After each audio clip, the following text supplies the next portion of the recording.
Комисијата за надзор на Агенцијата за национална безбедност е суспендирана и седница ќе одржи откако МВР ќе го достави извештајот за безбедносниот пропуст. Спикерот Тала Џафери тврди дека нема услови комисијата да продолжи со работа додека не се утврди која е причината или кој е виновен за безбедносниот скандал, кога на собранискиот YouTube канал тонски се слушна отчетот на директорот на АНБ Виктор Димовски. За оваа комисија се правда Џафери нема услови за одржување, но за друга итна седница од безбедносен карактер имало. Мора да знаеме како се случи тоа, дали е случајно, дали е човечка грешка, дали некој прислушкувал, тоа МВР ќе си утврди. Го чекаме нивниот извештај. Ние како собрание немаме можност да направиме таков стручен надзор.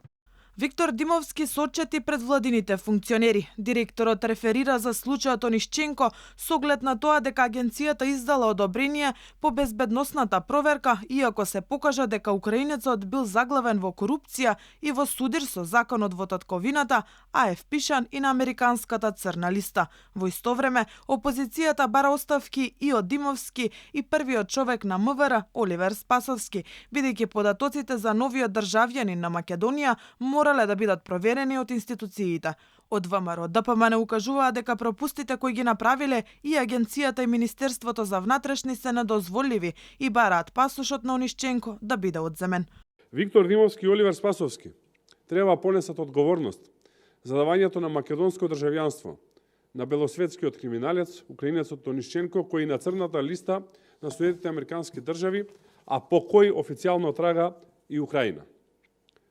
Никакви службенци на службеници не може да ја трнат вината од Спасовски и Димовски. Покрај тоа што Онишченко е на црната листа на САД, тој е лице по кој има потерница од страна на Украина, имено на веб сајтот на Министерството за внатрешни работи на Украина стои името и податоците токму на ова лице. Скандалот со издавањето на македонско државјанство на контроверзниот украинец Александар Онишченко со денови до темел ја тресе Агенцијата за национална безбедност. Во јавноста се појави документ од доверлив карактер од ноември минатата година, каде секторот за спротивставување на тероризам и насилен екстремизам на АНБ го информира одделот за безбедносни проверки и НАТО регистар дека тие не располагаат со материјали од спротивставен и криминално штетен карактер за Онишченко. Потписот е на Јовче Ременски, а поради безбедносниот карактер на документот во случајот ќе треба да постапува и обвинителството. Од друга страна, битката за наследник на Димовски во АНБ е јавна тајна, со оглед на тоа дека тој има зелено светло да замине како амбасадор во Париз.